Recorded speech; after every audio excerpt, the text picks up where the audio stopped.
All Souls Unitarian Universalist Church, building community, inspiring growth, creating change.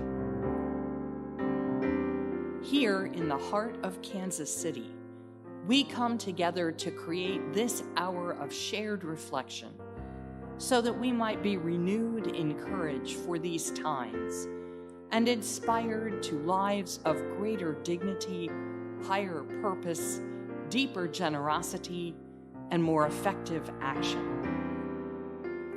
If you are new to Unitarian Universalism or to our congregation, we want to get to know you and share part of your journey.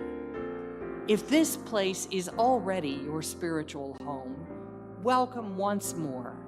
We need one another, and it is good to be together again. Because we care for one another's safety, our congregation is gathering online during this long season of coronavirus pandemic. Nevertheless, through the gifts of technology, we continue to celebrate community and connections as we lean into the values of justice, compassion, and reason. Together, we learn the love that has the power to overcome both loneliness in the heart and oppression in the world. Welcome to our service this morning. May the words and music and images that we offer today nourish our best selves, calling forth abundant wisdom and love. Arise, O souls, arise.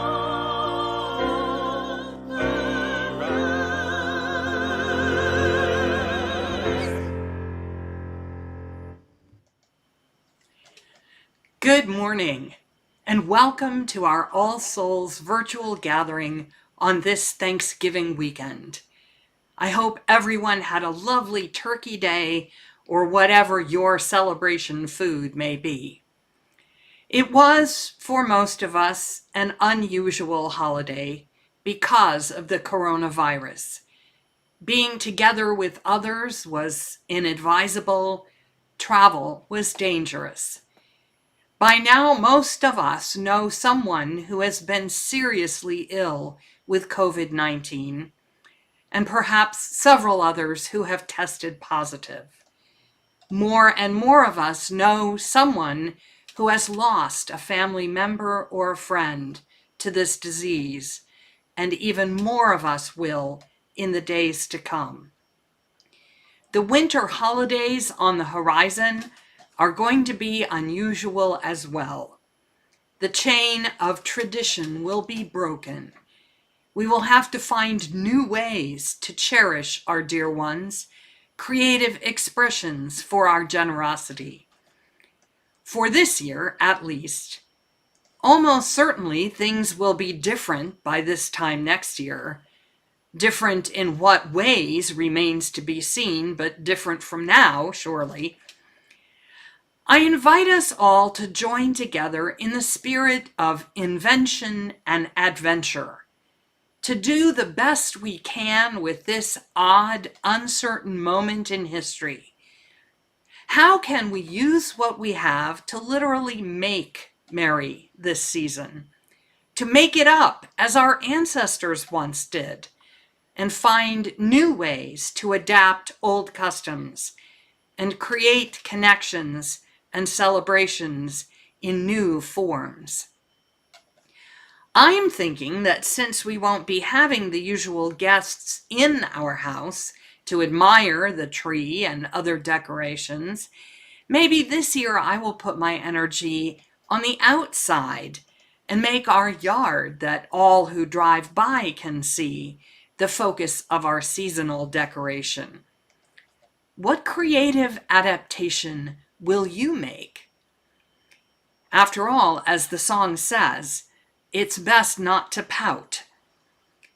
And the turning of the sun will still happen, and the light begin to grow again. And the miracle of the lamplight will be remembered at Hanukkah. And the cradle in Bethlehem will once again welcome the Holy Mother and Child. And the Kwanzaa candles will call us into community of creativity and mutual respect. And the old year will end and the new begin. Our festivities, or the lack of them, do not prevent the passage of the days, nor erase our collective memory of the stories handed down the ages, which is part of why we gather in community, whether by the campfire or by the computer, to remind one another of the wisdom and wonder that we share in this season or any other. Before we leave the celebration of gratitude for our many harvests, we have another collection of garden pictures to honor the beauty of the flowers and the autumn's bounty as we light our chalice this morning.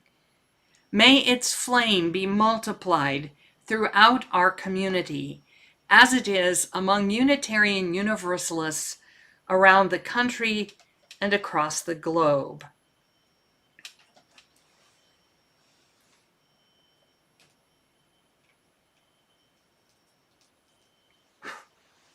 Calling us to affirm once again our common humanity and our enduring quest for wisdom and light in a world of peace, justice, goodwill, and joy.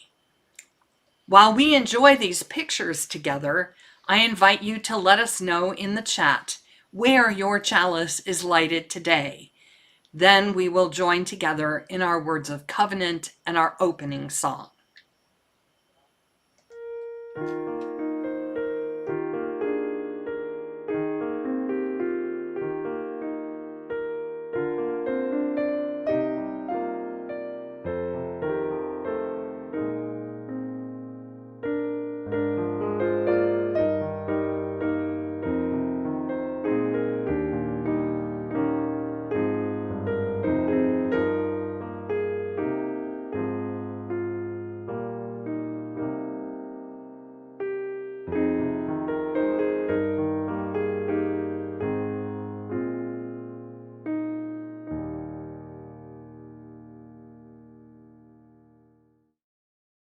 Now let's join together in speaking once again our covenant promises to this community.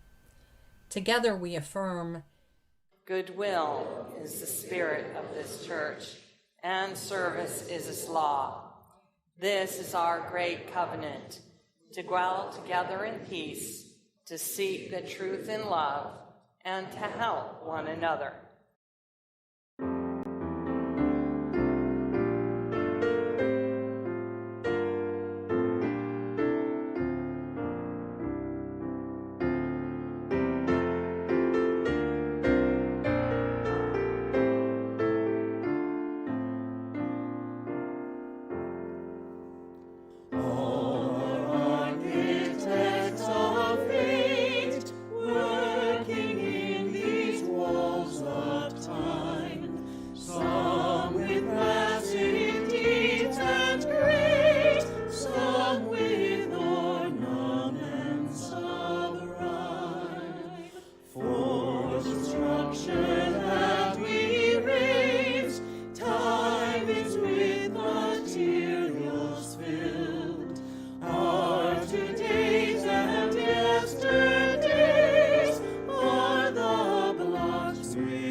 One classic ritual of the holiday season is lighting the candles of the Advent wreath on each of the 4 Sundays before Christmas.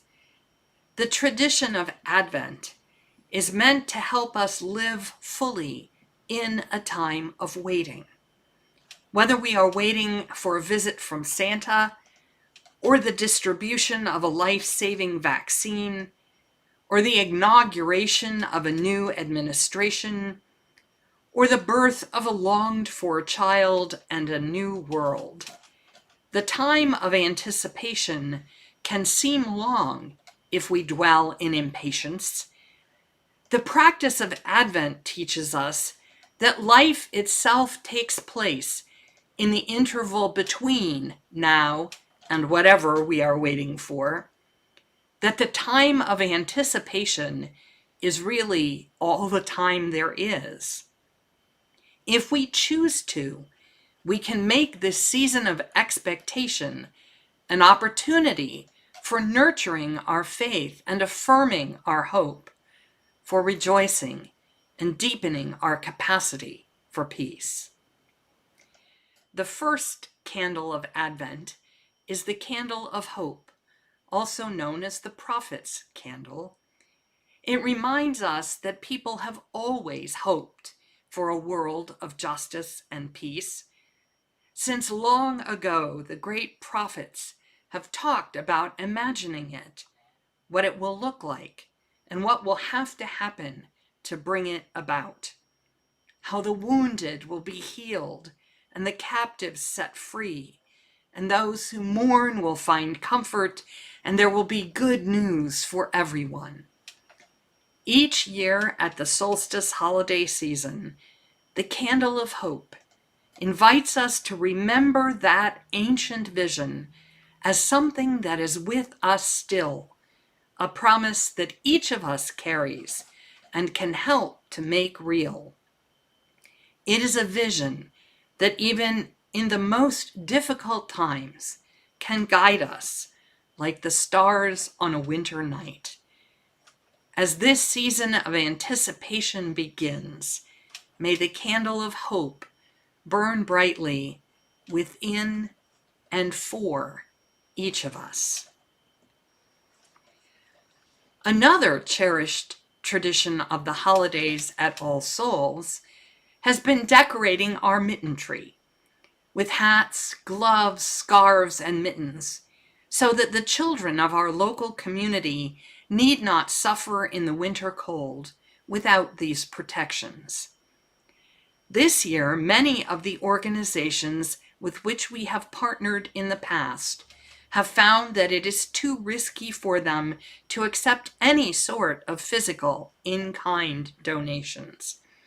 One exception is Pride Haven Save Inc., a drop-in and emergency shelter for young people 18 to 24 who are facing homelessness, in many cases because they have been kicked out by their families when they came out as gay or trans.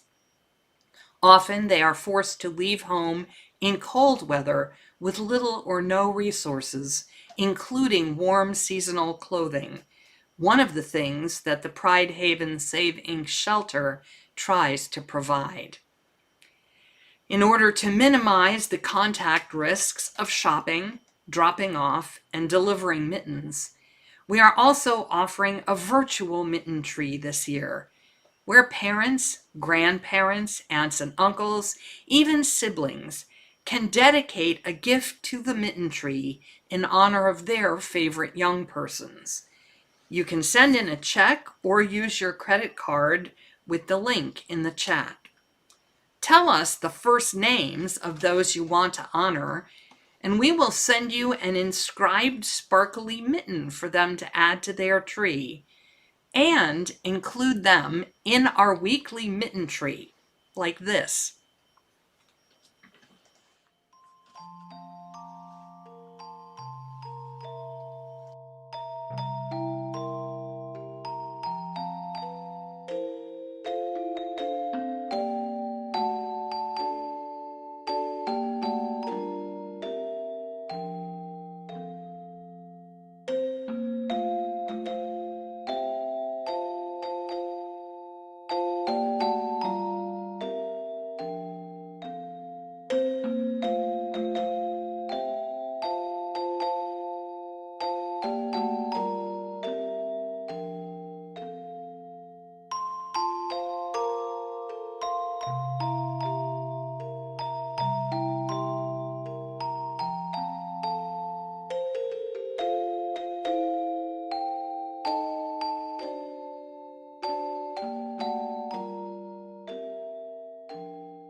I'm David Robinson, and I've been a member of this congregation since 1998.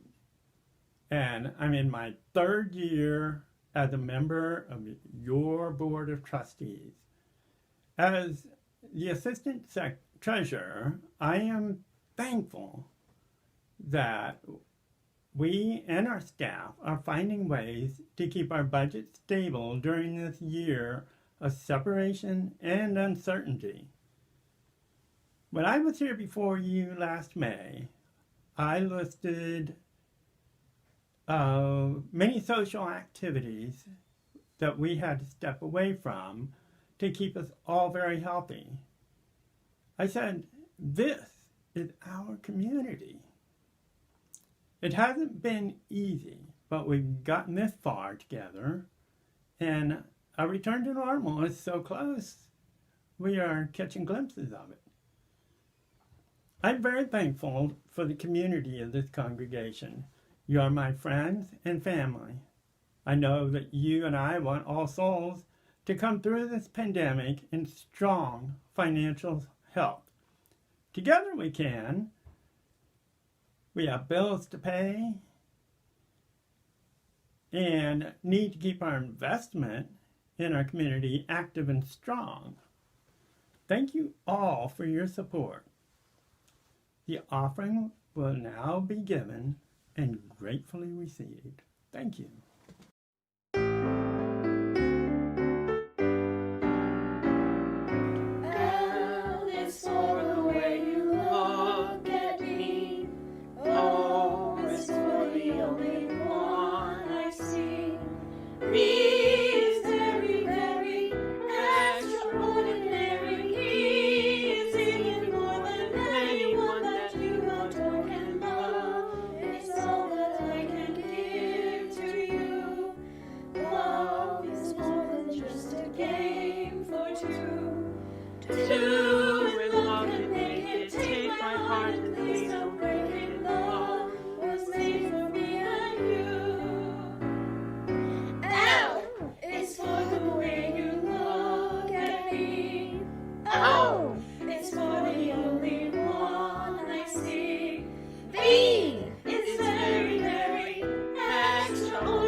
Let's say together the words of dedication for our offering.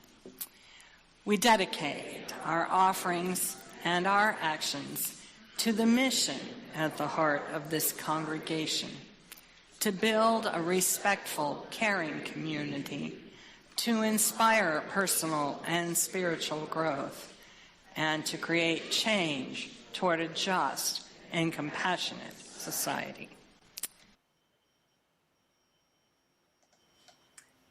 This morning, I have invited us to consider the kinds of love that are at the heart of spiritual growth and religious community. It may be strange to think about learning to love. Many times, love seems just like a mysterious force or something that just comes naturally. But Cornel West teaches us that justice is what love looks like in public. And the power of love is not only in our families and our individual friendships. Love is also a deliberate choice of how we treat others, how we protect the vulnerable, and how we build community. I'll have a few words of reflection in a moment, but most of our time this morning will be with our three readers as they share thoughts about living through the pandemic, creating political accountability, and reclaiming inclusive community.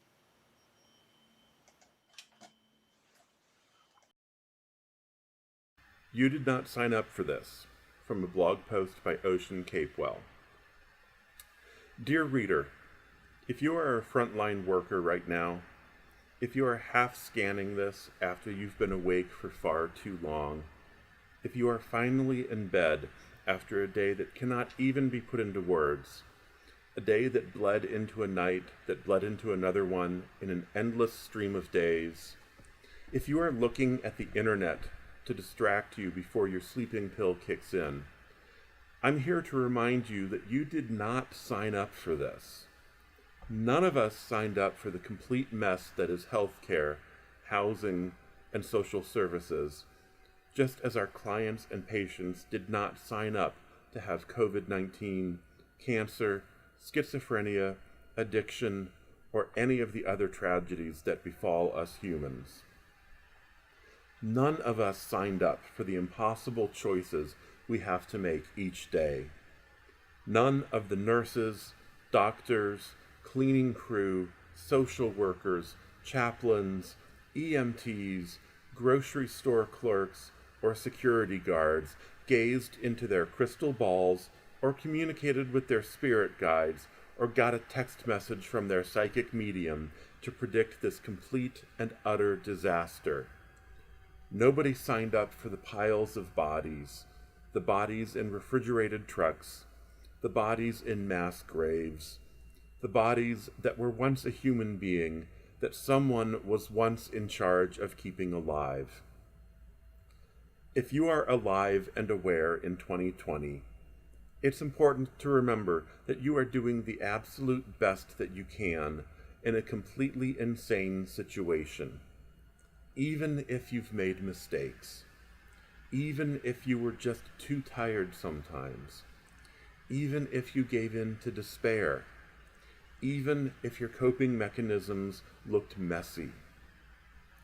I am hoping that you live through this, and when it's over, whatever over may look like, you can integrate the memories into your body. You can transfer this energy back into our earth, who is strong enough to hold it, and that you may once again know something like peace. I hope you are able to engage in some somatic exercises like humming, drumming, dancing, or breath work to let that stagnant pain out of your body, to remind you of safety. I hope, for you, safety is not an illusion. I hope you are able to fall into a restful and easy sleep and rise from bed to do the work you did sign up for, the work of helping people walk through the world with less pain.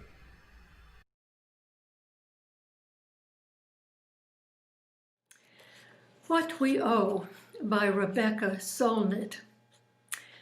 What do those who were harmed owe to those who harmed, or desire to harm them? And living under threat is indeed a form to harm. The short answer is nothing, at the very least until the intent, threat, or actual harm ends.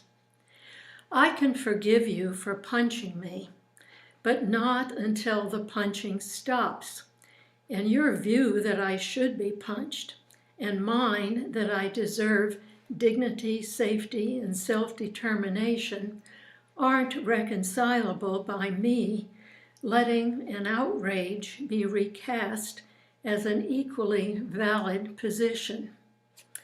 So, asking those who were menaced and harmed by the MAGA cult and policies to welcome and comfort those who sought their harm puts all the burden of the work on those who were harmed. Mayor of Durham, North Carolina, quote, "Now is the time for national unity. Those on the left, the right, and everyone in between must begin to work as one to create a more just America for all," unquote. What does that even mean? We either come together while permitting the perpetuation of racism, homophobia, and other forms of hate and oppression, or we do not. And unity without standing strong on the intolerability of those oppression is surrender akin to the abandonment of Reconstruction after the Civil War. Healing is a gentle word. Disinfection precedes it, or excision, or other procedures that are not necessarily so gentle. But healing does not begin without them. I think there is value in leaving the door open for people to repent and change, if that does not compromise your sense of safety and those of us who were less harmed. Hi, fellow white people. Might be a sort of welcoming committee for those purposes. Those 71 million Trump voters are in the same country as us, and the long job is to recruit them with clarity that we offer more secure and pleasant ways of existing, and that it will never be 1958, let alone 1858 again. And also by demonstrating that we are legion, and we are not surrendering rights and truths. You don't need to get everyone on board to support, say, rights for LGBTQIA people. You need to stand firm that those rights are non-negotiable. And in time, more and more people will agree with you. Most great changes in rights and policies began with a small minority on the margins, and consensus was built and not by compromise. The example of passionate commitment and good argument does a lot. We are not called upon to wage war at this moment, but neither are we called upon to offer a unilateral peace. We just won something huge, and we do not need to give it away to those who lost.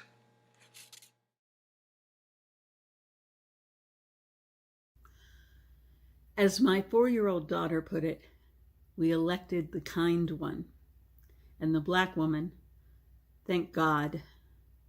But we did not get the landslide, the wholesale repudiation of white supremacy and toxic patriarchy that we wished for.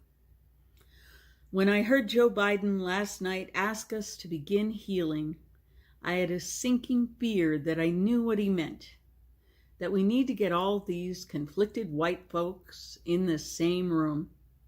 Trump supporting white person and Biden supporting white person, sitting at a kitchen table over a plate of something bland, empathizing with each other. But the people we need to get in the same room are the Guatemalan mother and the child that was snatched away from her at our border.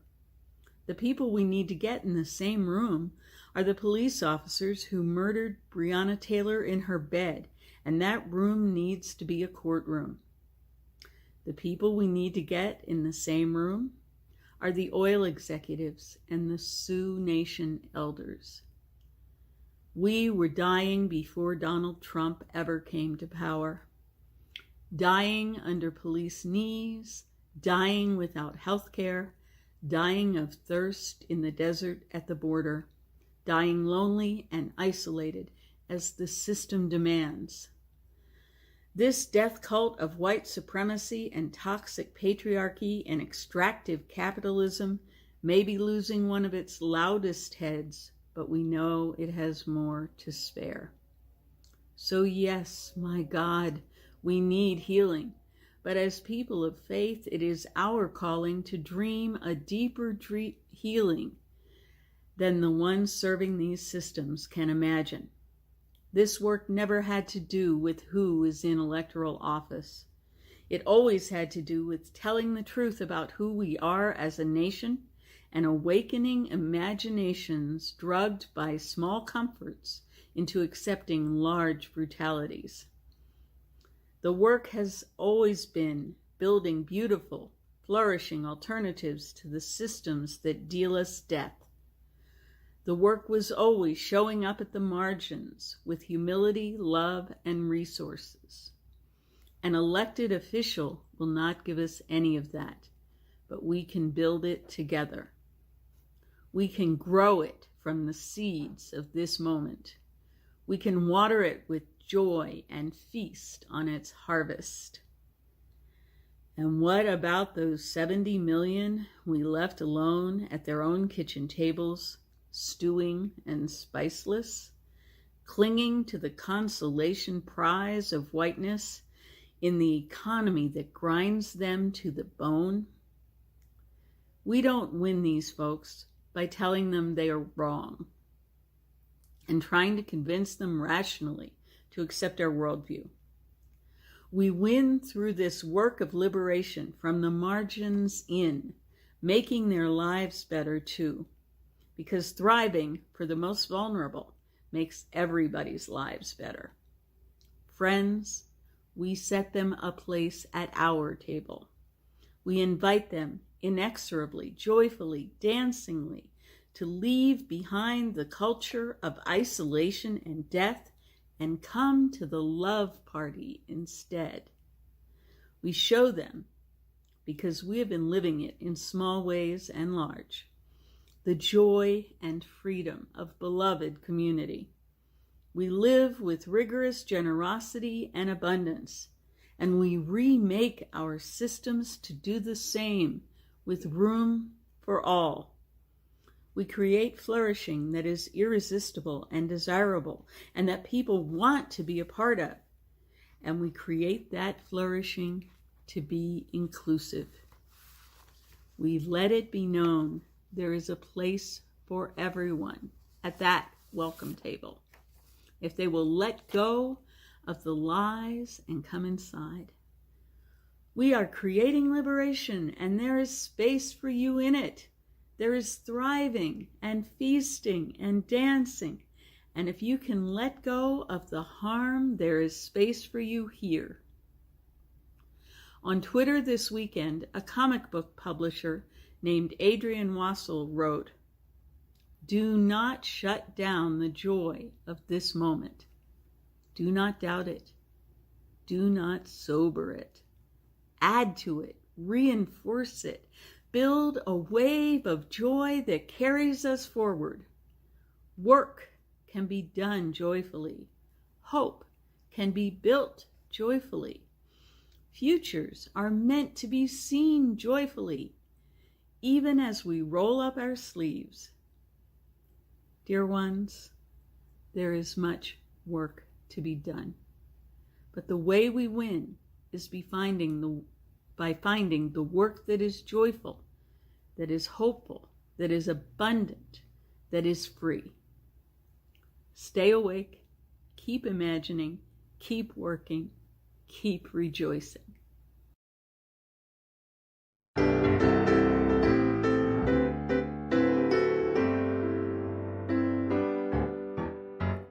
We're gonna sit at the welcome table. We're gonna sit at the welcome table one of these days, hallelujah. We're gonna sit at the welcome table. Gonna sit at the welcome table one of these days. All kinds of people around that table. All kinds of people around that table one of these days, hallelujah. All kinds of people around that table. Gonna sit at the welcome table one of these days.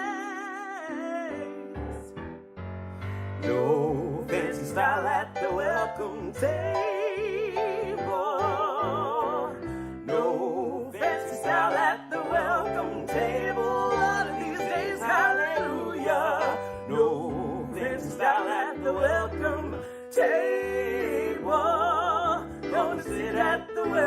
welcome table one of these days. Gonna sit at the welcome table one of these days. One of these days.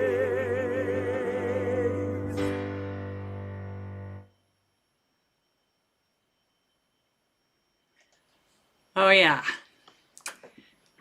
It is always a quandary, and sometimes even irritating, when those who are not familiar with Unitarian Universalism insist on asking, what do you believe?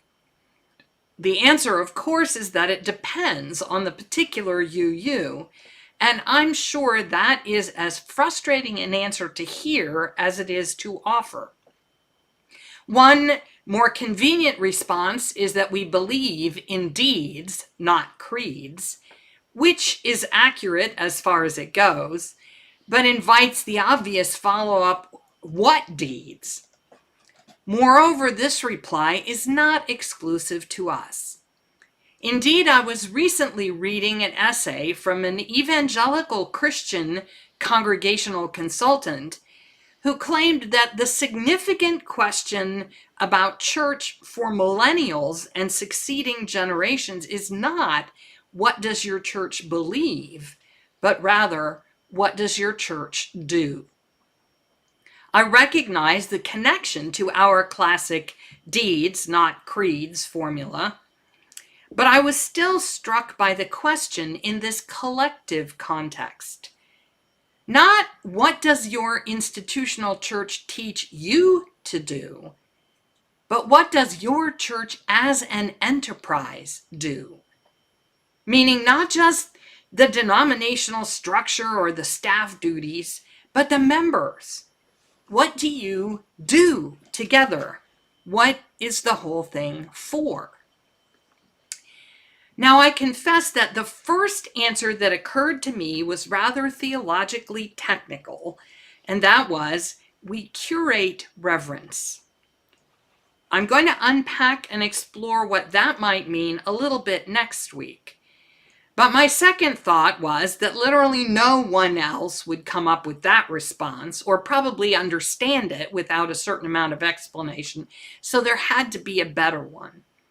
And I thought about what it is that is holding us together during this exceptionally challenging time of separation because of the pandemic. And it seems to me that's two things, perhaps somewhat paradoxical.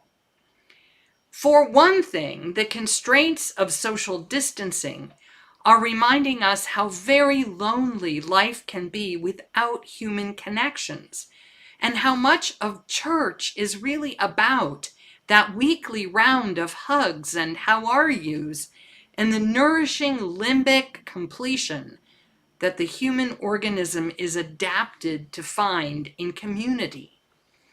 The specific personal love of family is vital, certainly, but our species' evolutionary strategy is insufficient.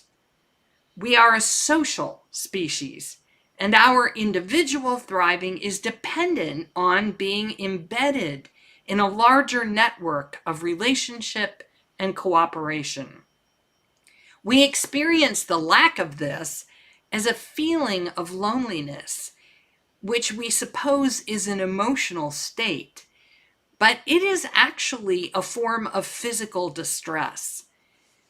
The local religious congregation is one of the most enduring solutions to this need for face-to-face connection beyond our immediate families, particularly in mobile cultures where our blood relatives may be geographically scattered. This necessity for relationship is a little like the daily required dose of vitamins. The need is built into us, but we may have to discover how to satisfy it adequately. Part of the work of the church is to help us learn how to be with each other in a way that connects us so that we can thrive. When we succeed at this task, we call it the welcome table or the beloved community, and it feels like a form of love. So if one part of what the church does is about meeting some of our most fundamental needs, the other piece has to do with witnessing and responding to the needs of others. This means both asserting the boundaries of justice and offering the gifts of compassion. Compassion is the connection that recognizes in others the same losses, needs, and struggles as our own, and is able to put ourselves in another's shoes and imagine what they might be feeling. When we see suffering, compassion prompts us to share what we have and to offer comfort. But we do not merely wait for random opportunities to do this one-on-one, because part of the work of the church is to organize our compassion cooperatively, both because it is more effective that way, and also because it can be easier to protect others' dignity in an orderly, anonymous process. Our individual impulses toward generosity are encouraged and educated when we express them together. Our church teaches us to pay attention to how much we have and how great the needs of others around us are, so that sharing becomes a habit ingrained into a more loving life. At the same time, church is also a place that helps us to practice moral discernment and to consider our common life from an ethical perspective, because it is not enough only to be in right relation with the individuals in our personal circles. We must also take responsibility for what our society as a whole does to its most vulnerable members and to the health of the planet, and for how the structures of government are designed to promote the common good or not. We have to learn that love is manifest in the setting of boundaries for how we allow ourselves and others to be treated, and in demanding accountability from ourselves and others when harm is done. The ancient observances of confession and prophecy can have private application, but they are most powerful as corporate practices, testifying that we are not alone in our history, in our privilege, in our oppression, in our vision of an inclusive liberation for all people and all creation. The demand for justice emerges from educated love, the kind of love that the church exists to help us learn together. There are those who say that God is love, and they might be right. I don't know enough about God to be sure. The thing I am sure of is that people who are trying to learn to love more wisely and more authentically and more powerfully together are doing what will free them from loneliness and pain and bring them closer to a more holy, abundant life, which is what any God worthy of our worship would want for us all. I think we are born with a hunger for this, a hunger for a wondrous love that draws us out of our isolation and into the work of compassion and justice in the world. And I believe that is why we have churches, in order that we might learn that love together. In this Advent time of separation and waiting, may we remember what it is that our church does, and amid the diversity of our beliefs, continue to learn together the love that transcends our loneliness and overcomes greed, privilege, selfishness, and lies, to bring about peace on earth and goodwill to all creation. That's the reason for the season, after all. Let's sing together.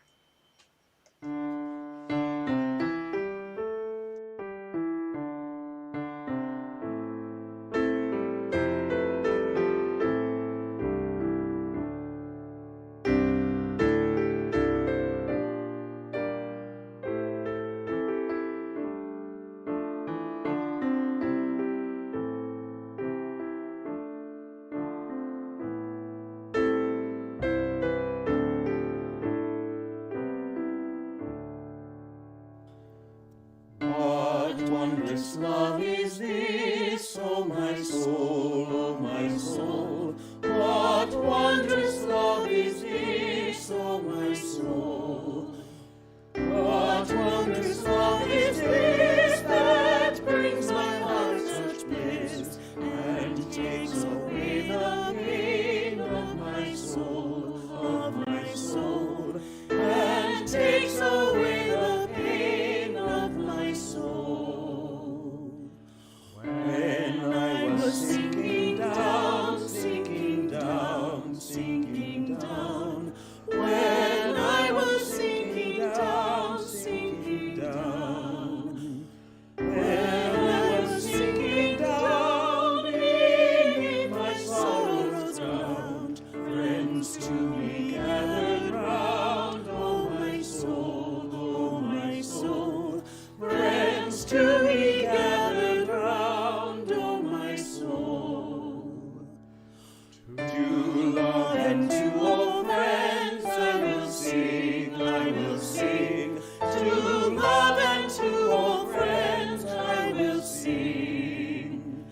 To love and to all friends who pain and sorrow mend, with thanks unto the end I will sing, I will sing.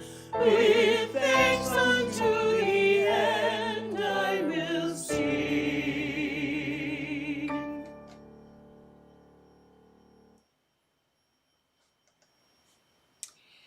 My late colleague, the Reverend Ed Searle, offers these words of seasonal blessing.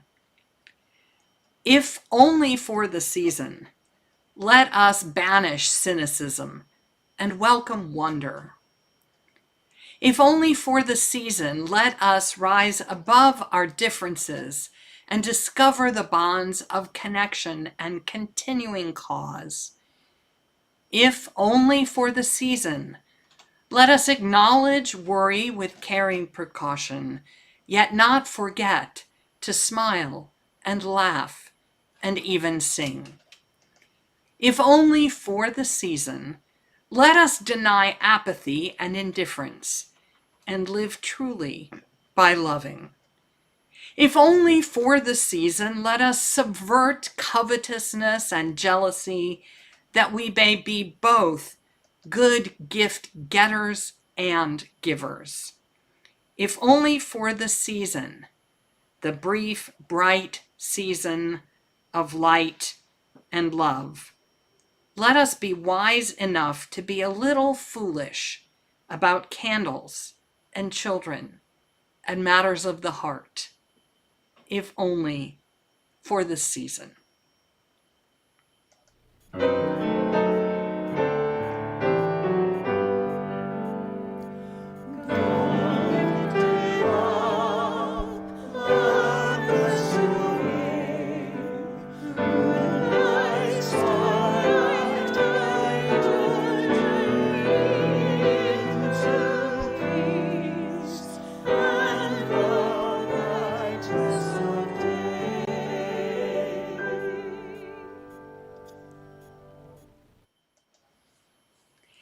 We extinguish this flame, but not the light of truth, the warmth of community, or the fires of commitment. For all these we carry in our minds and hearts until the time shall come when we will be together again. Thank you for sharing this time with us today. We hope you will join us now for informal conversation in our Zoom gathering, which you can access from the All Souls website homepage. Please remember to make your candle lighting video for Christmas Eve and order your free Sunday Plus meal to pick up next week. If it would help to get it dropped off, we can do that too. And don't forget to help decorate the Mitten tree. We hope you can be with us next week for a discussion of curated reverence and the enduring power of holiday traditions, including Santa Claus. Please, everyone, take care, stay safe, and be well this week.